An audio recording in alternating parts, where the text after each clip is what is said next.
Vamos a hablar de dos temas que en realidad son el mismo. Son temas antropológicos de formación humana, pero de donde procede la formación espiritual. Porque decíamos ayer, sin hombre no hay santo, sin mujer no hay monja. Entonces vamos a hablar del temperamento y de la formación del carácter. Dos partes.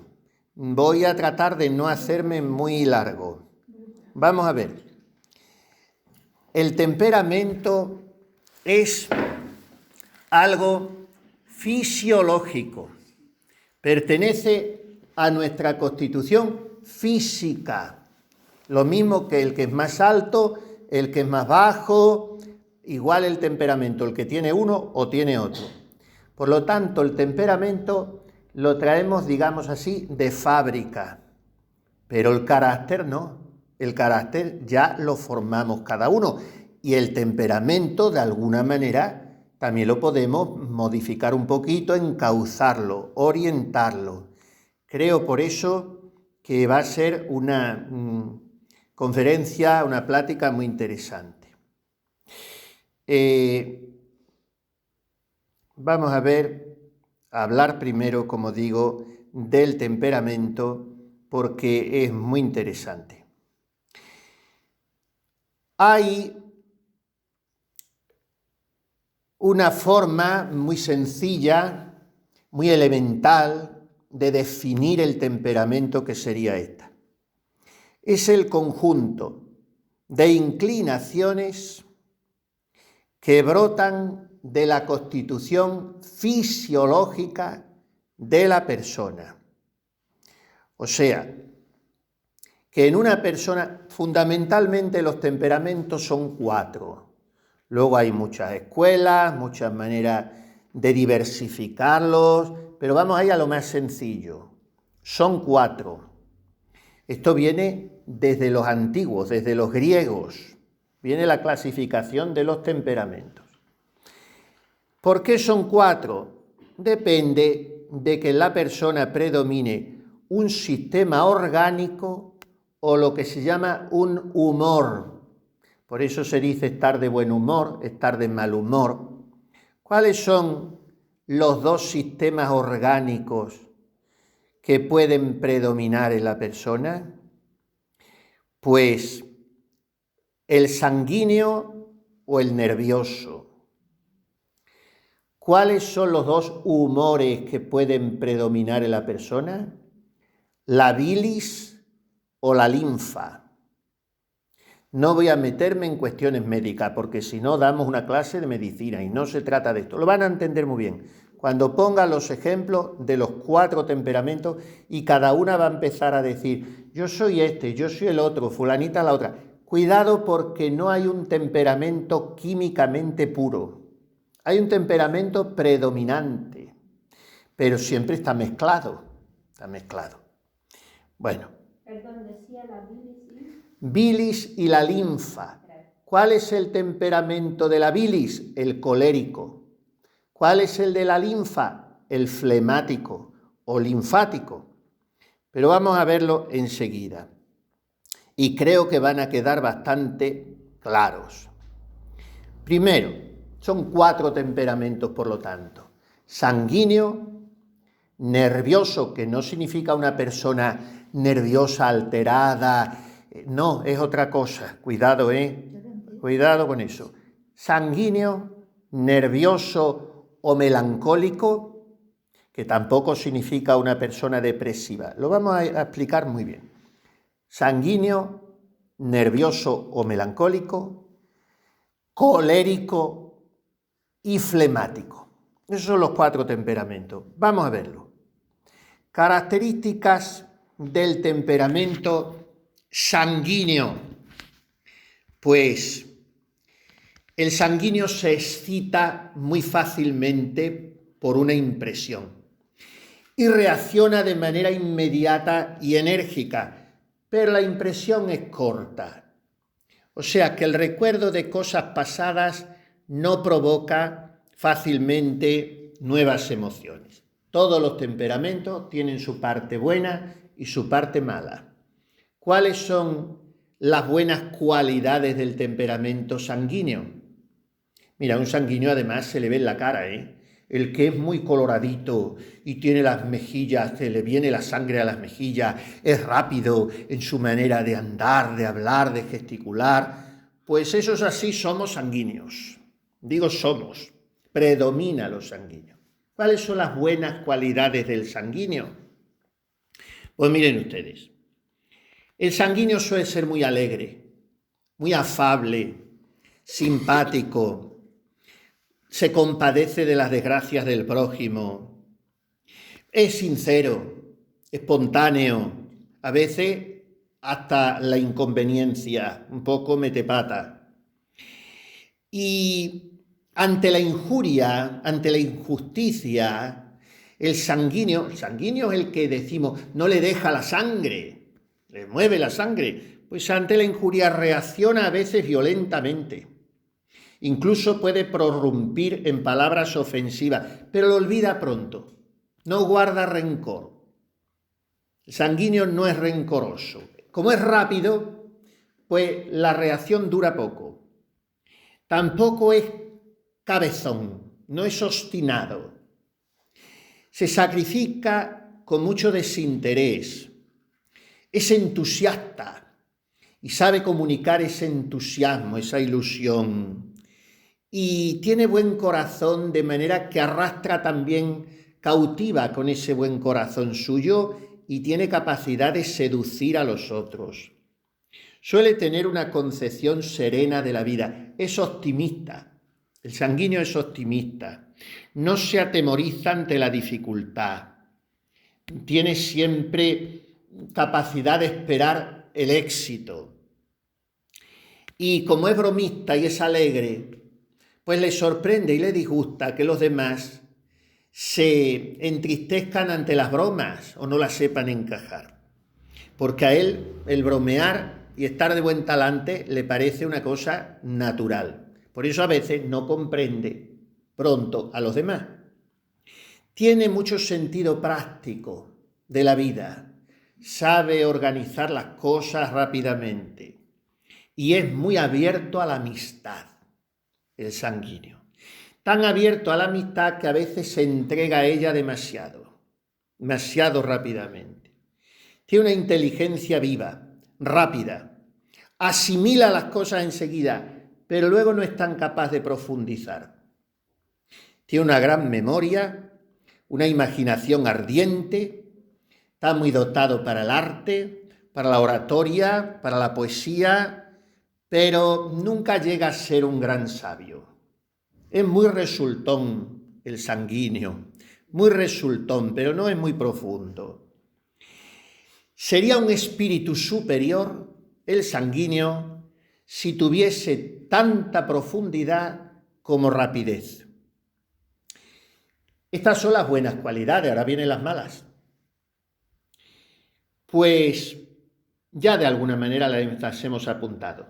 El sanguíneo es más bien superficial, más bien inconstante y más bien sensualote. ¿Qué significa sensual? Pues comodón, es comodón, no es muy devoto de la mortificación corporal y es demasiado a veces precipitado. Le parece haber comprendido enseguida los problemas, pero en realidad solo lo ha percibido de una manera incompleta y por eso suele caer en juicios apresurados y ligeros. Y por eso mismo es inconstante, porque sus impresiones duran poco. Fácilmente pasa de la risa al llanto, del gozo a la tristeza. Como es muy sincero, muy ardiente, se arrepiente sinceramente de sus pecados, pero como es superficial y rápido, vuelve a caer en ello enseguida y sucumbe ante la tentación. Es un poco enemigo del sacrificio duro y continuado. Es perezoso en el estudio. le cuesta refrenar la vista y los sentidos en general. Por eso tiene épocas de gran fervor y otras de cierta languidez. Bueno, hemos visto lo bueno, que es mucho, y lo malo. Por tanto, ¿cómo se debe educar el temperamento sanguíneo? Pues potenciando lo bueno y reprimiendo los defectos. O sea, como el sanguíneo tiene una gran afectividad, tiene que darle un cauce elevado, un cauce noble.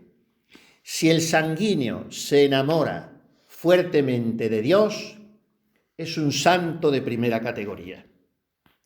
¿Quiénes han sido sanguíneos? San Pedro. Se ve un sanguíneo, un impulsivo. San Pedro. San Agustín.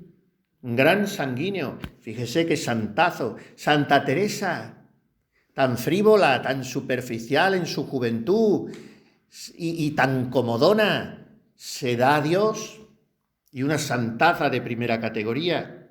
San Francisco Javier, otro sanguíneo. ¿Por qué? Porque han luchado fuertemente contra sus defectos y a la superficialidad han opuesto la reflexividad a base del examen de conciencia y de la ascesis. Han sabido tomar medidas contra su inconstancia, sabiendo que no le bastaban su sinceridad y su buena fe, sus propósitos y resoluciones, sino que era necesario aferrarse a un plan de vida serio, no dejando nada a su voluntad antojadiza, practicando el examen de conciencia y sometiéndose dócilmente a un director espiritual. Así, de esos personajes han salido santos.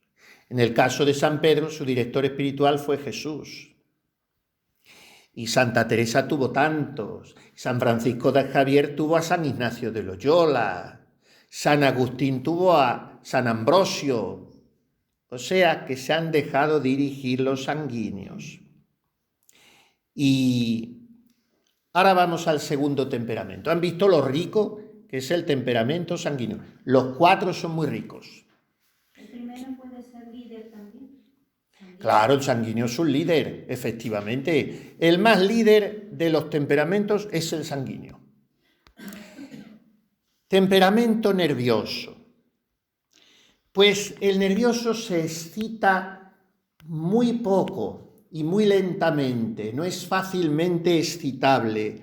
Ahora, como algo le excite, se excita con mucha profundidad, no lo demuestra tanto como el sanguíneo, pero le dura mucho más que al sanguíneo. Y la reacción del nervioso, pues, es larga, no olvida fácilmente. ¿Cuáles son las buenas cualidades del temperamento nervioso? Pues tiene una sensibilidad muy profunda que le hace ser un contemplativo nato. El nervioso no es un superficial como el sanguíneo, es profundo, tiende a la soledad, a la quietud, a la vida interior. Es muy compasivo ante el dolor ajeno, muy abnegado, muy dotado para cuidar enfermos, por ejemplo. Tiene una inteligencia más lenta que la del sanguíneo, pero mucho más profunda, más reflexiva. Es pensador, le gusta mucho el silencio y la soledad. Puede ser un gran intelectual, un gran científico, el nervioso. Tiene una gran riqueza sentimental.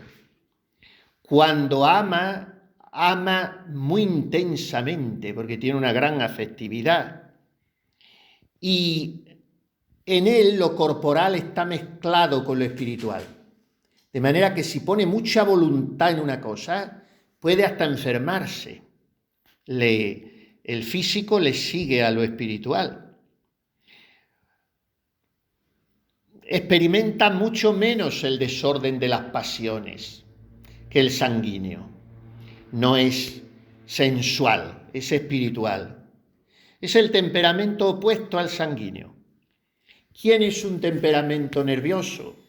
San Juan Evangelista, contemplativo 100%, enamorado de Jesús 100%, el discípulo al que Jesús amaba, un sentimental, un afectivo, un silencioso. Santa Teresita del Niño Jesús es otro temperamento nervioso, poeta, pintora, artista, una Sor Isabel de la Trinidad, música. Los músicos suelen ser temperamentos nerviosos, aunque están muy mezclados, como digo, Las cualidades malas de este temperamento nervioso, pues que tienden a la tristeza y a la melancolía. Como son tan reflexivos, tan intimistas, tan profundos, pues se encierran a veces en sus impresiones y se hieren con facilidad. No tienen el corazón en la mano como el sanguíneo, sino lo tienen muy blindado y allí dentro devoran sus amarguras demasiado despacio. Tienden al pesimismo, tienden a la timidez, desconfían demasiado de sí mismos y son muy lentos para tomar decisiones y sin quererlo sufren mucho. Cuando ese temperamento nervioso es demasiado exagerado, se llama melancólico. Y cuando esa melancolía es demasiado acentuada, estamos ante una persona depresiva y ante una persona que puede, si no se cuida, acabar mal de la cabeza. Por eso Santa Teresa temía mucho a las monjas melancólicas.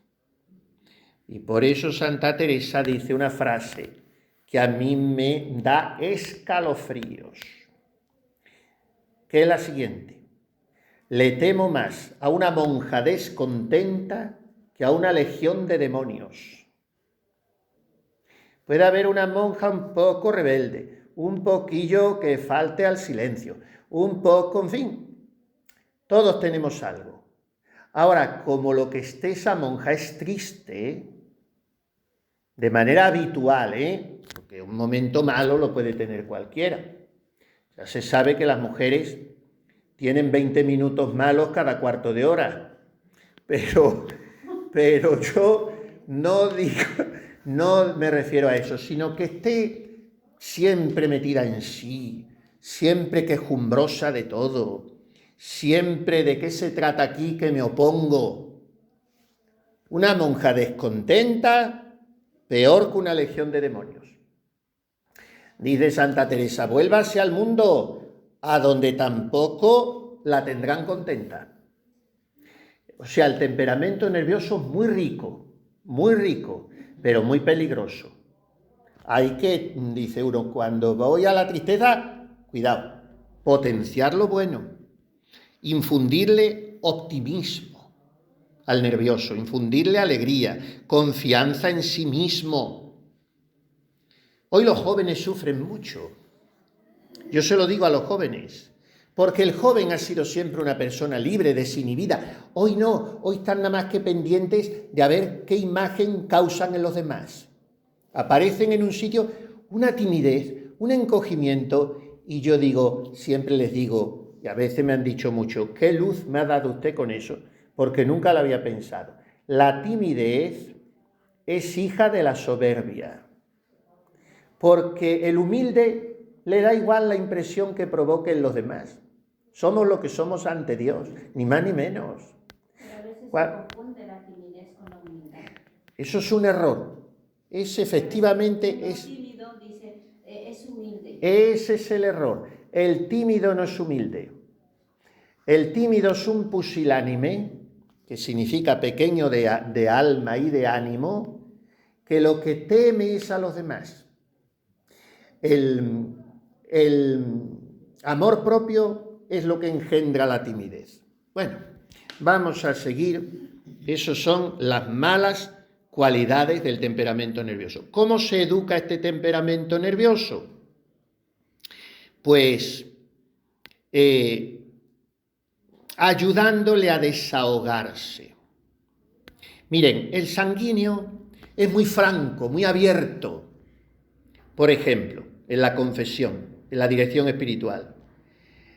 El nervioso no puede vencer ciertas barreras psicológicas y hay que ayudarle a que las venza. Hay que infundirle una gran confianza en Dios, un gran optimismo ante la vida. Bueno, vamos al temperamento colérico, que también es muy rico. Este es en el que predomina la bilis, el hígado produce mucha bilis. El del temperamento, en el sanguíneo predomina la sangre, una sangre viva, caliente, ardorosa. En el nervioso predomina el sistema nervioso. Por eso el nervioso también es un poco más hipocondríaco. Cuando se pone malo, le duele todo. ¿Por qué? ¿Qué es lo que provoca los dolores? Las terminaciones de los nervios. Es lo que provoca los dolores. Los nervios son como un rosario que está por todo el cuerpo, hay terminaciones nerviosas.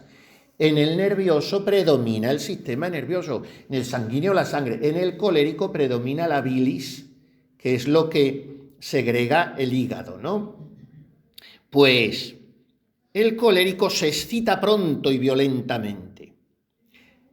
Y esa impresión le dura mucho tiempo. ¿Cuáles son las cualidades buenas del colérico?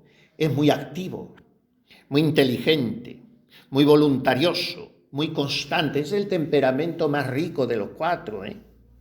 El colérico, si a un colérico se le encauza bien, pero es difícil porque es como un caballo desbocado, como un torrente en crecida, pero como un colérico se le encauce bien. ¿Saben quién es un colérico bien encauzado? San Francisco de Sales. Cuando se le hizo la autopsia para sacar el corazón y venerarlo, se le encontró el hígado como una piedra, de la violencia que se había hecho toda su vida, sonriendo. La mesa de despacho de obispo que tenía, por debajo encontraron 8 surcos, de cuando recibía a alguien y sonreía y aguantaba, pasaba las uñas de las 2 manos y había hecho 8 surcos por debajo en la mesa. Un colérico. Sin embargo, es el santo de la dulzura y de la mansedumbre, San Francisco de Sales. Entonces, es magnánimo el temperamento colérico, muy apasionado y, como digo, muy activo, muy resolutivo, muy voluntarioso. No es capaz de estar descansando, está siempre haciendo algo, siempre acariciando algún proyecto, no teme las dificultades. Por eso entre los coléricos hay también líderes, y hay conquistadores, y hay grandes apóstoles, y hay hombres de gobierno. Nunca dejan para mañana lo que tienen que hacer hoy. Y surge un obstáculo, lo salta o lo vence por algún lado. Entonces, ¿quién es un colérico? San Pablo, nada menos. Fíjense, la cólera que echa en matar cristianos y en perseguirlos, la encauza. Y eso le permite ser un apóstol que nos quedamos asombrados ante su obra. La personalidad de San Pablo es algo extraordinario. ¿Saben cómo se ha llamado a San Pablo? El primero después del único. El primero después del único, porque Jesús es el único. No es primero porque no hay segundo. Pero después, el primero, San Pablo. Y es un colérico. Otro colérico, que sus cartas son incendiarias, San Jerónimo.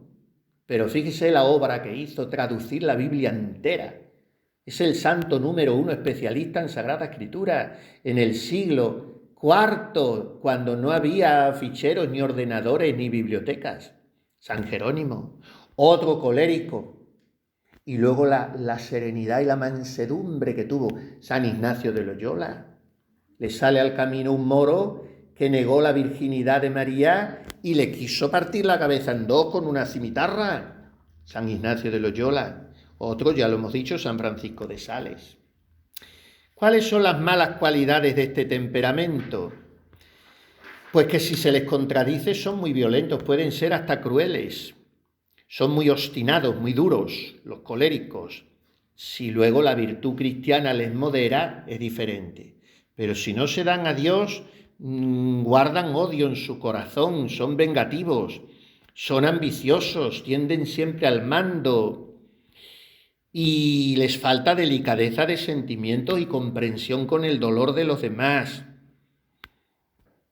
Tanta fiebre de actividad y de gloria, pues les hace pisotear violentamente todo lo que retarda sus propósitos y tratan a los demás con una altanería que puede llegar a la crueldad. Todo tiene que doblegarse ante ellos. Por eso el colérico tiene que educar más su temperamento que ninguno. Porque como lo eduque y lo encauce, tiene unas potencialidades extraordinarias el temperamento del colérico.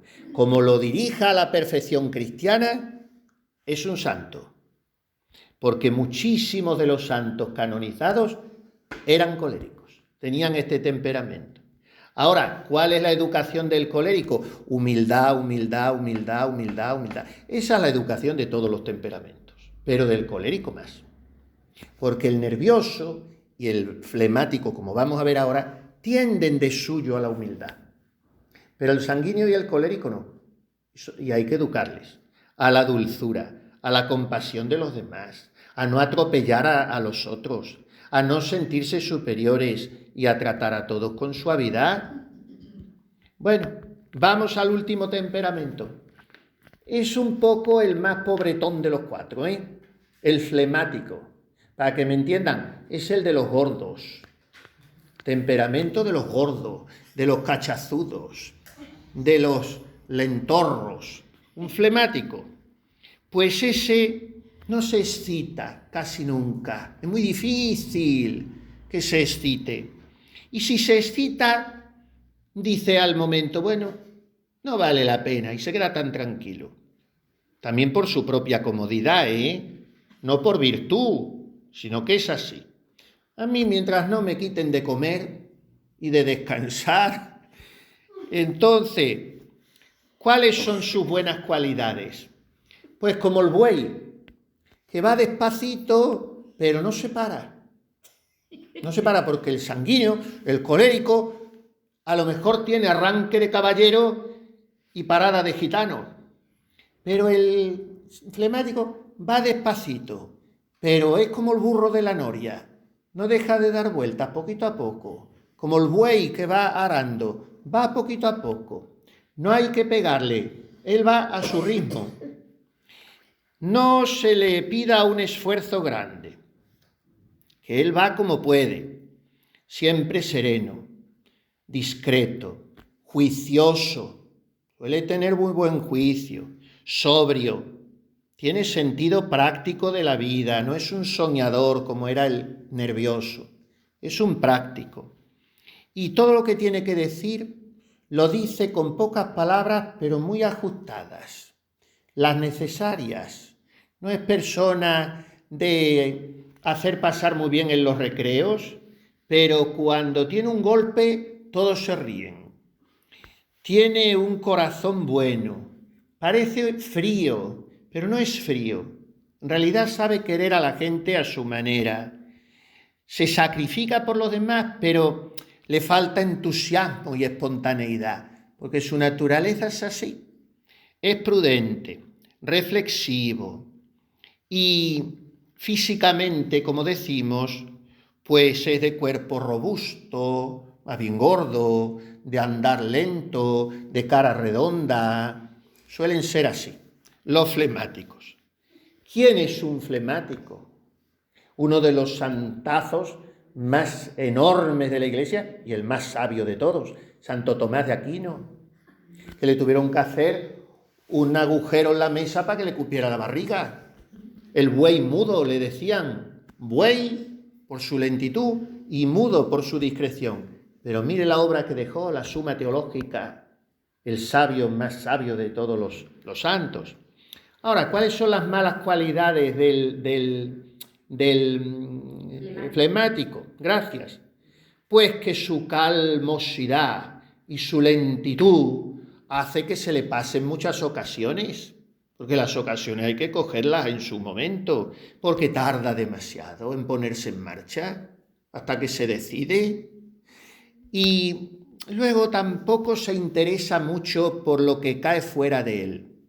Vive para sí mismo, es un poco egoístón, vive en su mundo. Desde luego no vale para el mando y para el gobierno, porque no es capaz de tomar decisiones. Tampoco es muy devoto de la penitencia y de la mortificación. No abusará de los cilicios, el flemático. Son almas muy concertadas, dice Santa Teresa.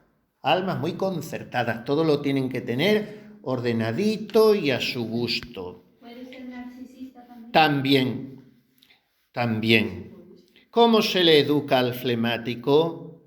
Pues exigiéndole esfuerzos metódicos y constantes, imponiéndole castigos también. Si es impuntual, si no cumple su deber, si es un irresponsable, como a los niños. Ahora hay que respetar su ritmo, porque aunque vaya despacio no se para. Va despacio, pero llega lejos, como aquello del chiste, que se perdió una viejita y fueron sus nietos a la comisaría. Y dice, mire que no encontramos a mi abuela. Dice, ¿y dónde estaba? Dice, pues mire usted, estaba en casa pero se sentía mal hace un mes. Fue al médico y le dijo el médico que anduviera 1 kilómetro cada día. Y eso fue hace un mes y todavía no la hemos encontrado. Empezó a andar 1 kilómetro cada día y no sabemos dónde está. Bueno, pues este es el flemático. Anda poquito, pero anda todos los días. Y a lo mejor el colérico, el sanguíneo, anda 20 kilómetros el primer día y el segundo ya no los anda. Entonces, el flemático es así. Ahora, ningún temperamento, repito, es químicamente puro. Predomina uno. El flemático es el más puro de todos. El flemático es un gordote, el más puro, pero muchas veces el sanguíneo está mezclado con el nervioso. Ahora, siempre hay un 75-25, un 60-40, están mezclados. Bueno, pues eso es en cuanto al temperamento. Vamos a hacer un pequeño alto en el camino y vamos a hablar a continuación, pienso ser un poquito más breve, del carácter.